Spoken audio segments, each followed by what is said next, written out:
अस्सलाम वालेकुम एवरीवन। आज की वीडियो में हम बात करेंगे एक इंपॉर्टेंट इशू के हवाले से, और वो ये है कि अक्सर लोग का जब ऑपरेशन हो जाता है तो ऑपरेशन के बाद उनको डरावनी ख्वाब आना शुरू हो जाते हैं। उनको वही कुछ दोबारा याद आ जाता है जो उनके साथ ऑपरेशन थिएटर में हुआ है। उनको ऐसा लगता है कि दोबारा उनका ऑपरेशन किया जा रहा है, ठीक है, और वो सब कुछ अपनी आंखों से देख रहे हैं, सब कुछ उनको सुनाई दे रहे हैं। तो ऐसा क्यों होता है उन लोगों के साथ? तो हम इस वीडियो में डिटेल से डिस्कस करेंगे। तो चलो स्टार्ट लेते हैं। अच्छा, सबसे पहली बात तो आपने ये समझ लेनी है कि जब भी हमने किसी का ऑपरेशन करना होता है तो फिर हम ऑपरेशन के नौइयत को देखते हैं कि कौन सा ऑपरेशन करना है, हम उसकी ड्यूरेशन को देखते हैं कि कितने अरसे में कंप्लीट हो जाएगा, ठीक है। हम पेशेंट के कोमार्बिड्स को देखते हैं कि पेशेंट को पहले से कोई बीमारी है या नहीं है। हम इन सारी चीज़ों को मद्देनज़र रखते हुए फिर उसके लिए डिसाइड करते हैं कि हमने उसके लिए कौन सा नशा देना है, ठीक है। अच्छा, अगर फॉर एग्जांपल कोई छोटा मोटा प्रोसीजर होने वाला हो, फॉर एग्जांपल जैसा कि किसी का सर फट जाए, ठीक है, जिसको हम स्काल्प लेसरेशन कहते हैं, तो अगर वो हुआ हुआ हो तो उसके लिए ज़ाहिर बात है हम किसी को जनरल एनेस्थीसिया तो नहीं देंगे कि बंदे को पूरा सुला दे। उसके लिए हम सिर्फ लोकल एनेस्थीसिया ही दे देते हैं कि जिस जगह पर लेसरेशन बनी हुई है, जहाँ ज़ख्म बना हुआ है, हम उधर इंजेक्शन लगा देते हैं ताकि वो सुन हो जाए। जैसे वो सुन हो जाता है हम उसमें टाँके लगा देते हैं। तो ये हमारे पास लोकल एनेस्थीसिया हो गया। कुछ प्रोसीजर्स ऐसे हैं कि जिसमें फिर हम स्पाइनल एनेस्थीसिया दे देते हैं। स्पाइनल एनेस्थीसिया हम इसको कहते हैं कि हम पेशेंट की कमर में एक इंजेक्शन लगा देते हैं जिससे उसके जिस्म का निचला हिस्सा सुन जाता है, ठीक है। फिर उधर हमने अगर कोई प्रोसीजर करना हो तो फिर हम वो आसानी से कर सकते हैं, जैसे कि जिसको हम सी सेक्शन कहते हैं, जो बच्चे पैदा करने वाला ऑपरेशन है, ठीक है। तो हम जब भी ऑपरेशन करते हैं तो हम अक्सर स्पाइनल एनेस्थीसिया पर ही कर देते हैं कि हम बंदे के कमर में इंजेक्शन लगा देते हैं जिससे निचला हिस्सा सुन जाते हैं और हम आसानी से वो ऑपरेशन कर लेते हैं। लेकिन अगर कोई ऑपरेशन ऐसा हो जो इन छोटे मोटे एनेस्थीसिया से ना हो रहे हो, जो लोकल से भी ना हो रहा हो या स्पाइनल से भी ना हो रहा हो, फॉर एग्जांपल किसी का अपेंडिक्स का ऑपरेशन होना हो या किसी के गॉल ब्लैडर यानी पित्ते का ऑपरेशन होना हो, तो फिर उसके लिए हम बंदे को जनरल एनेस्थीसिया दे देते हैं। जनरल एनेस्थीसिया का मतलब ये होता है कि हम बंदे को पूरा ही सुला देते हैं, ठीक है।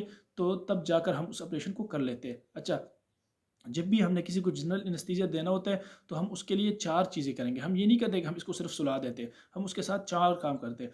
सबसे पहला और इम्पॉर्टेंट तो ये कि इसको सुला देते हैं। लेकिन अगर आप इसको सिर्फ सुलाओगे, उसको एनाल्जेसिया नहीं दोगे, उसको एमनीसिया नहीं दोगे, उसको मसल रिलैक्सेंट नहीं दोगे, तो फिर उससे इसको ये होगा कि वो तो सो रहा होगा, लेकिन जैसे ही आप ऑपरेशन करोगे उसको दर्द भी महसूस होता होगा, वो हाथ पाँव भी हिला सकेगा, ऑपरेशन के बाद उसको सब कुछ याद भी आएगा। तो इन सब चीज़ों को ख़त्म करने के लिए हम इनको चार चीज़ें देते हैं। एक तो हम इसको एनेस्थीसिया देते हैं कि इसको सुला ले, ठीक है, हम उसको सुला देते हैं। उसके साथ हम उसको पेन किलर भी दे देते हैं। अगर आप उसको पेन किलर नहीं दोगे तो वो तो सो रहा होगा, लेकिन ऑपरेशन के दौरान उसको दर्द भी हो रहा होगा। तो इसका वो इज़हार कैसे करेगा? इसका इज़हार वो ये करेगा कि वो हाथ-पाँव हिलाएगा, ठीक है? तो हाथ-पाँव को हिलाने को कम करने के लिए हम क्या करते हैं, हम उसको मसल रिलैक्सेंट भी देते हैं। तो अगर आप इसको मसल रिलैक्सेंट दे दोगे, तो फिर उसका काम ये होगा कि वो हाथ-पाँव नहीं हिला सकेगा।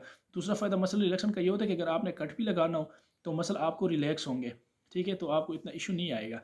अच्छा, अगर आप फॉर एग्ज़ाम्पल आपने किसी बंदे को वो दे दिया, एनेस्थीसिया भी दे दिया और मसल रिलैक्सेंट भी दे दिए, लेकिन उसको एनाल्जेसिया नहीं दिया, तो आप उसको दर्द महसूस तो हो रहा है, ठीक है, लेकिन वो हाथ पाँव नहीं हिला सकता क्योंकि आपने उसको मसल रिलैक्सेंट दिए, उसके हाथ पाँव काम नहीं कर रहे, ठीक है। तो इसका इजहार वो कैसे करेगा? उसके बॉडी रिएक्ट करती है इसको, तो हमें हार्ट रेट से अंदाज़ा हो जाएगा कि जब भी हम पेशेंट के कार्डियक मॉनिटर जब लगा होता है तो हम उस पर देखते हैं, तो उसका heart rate all of sudden बढ़ जाता है, उसका बीपी बढ़ जाता है। तो उससे हमें अंदाज़ा हो जाता है कि पेशेंट को पेन हो रहा है और हम उसको दोबारा पेन किलर मेडिसिन दे देते हैं, ठीक है।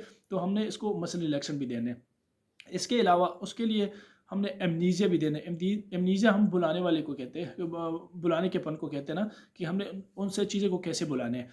तो अगर आप इसको एमनीसिया के लिए कुछ मेडिसिन नहीं दोगे तो उससे ये होगा कि वो सब कुछ उसकी मेमोरी में स्टोर हो जाएगा और वो फिर दोबारा उसको याद आएगा। तो जब याद आएगा तो उसको तकलीफ़ होगी, उसको डरावने ख्वाब आएंगे, उसकी ज़िंदगी परेशान बन जाएगी, ठीक है। तो इसलिए हमने एमनीसिया को ज़रूर देना है।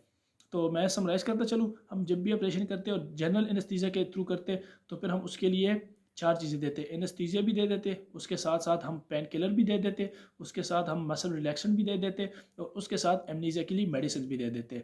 तो अगर आपने किसी पेशेंट को ये नहीं दिया, इनमें से एक नहीं दिया, तो उसका फिर बाद में पेशेंट को बड़ी तकलीफ़ होगी। लिहाजा जब भी ऑपरेशन करना होता है तो उसके लिए ये चार चीज़ें बहुत लाजमी होती हैं।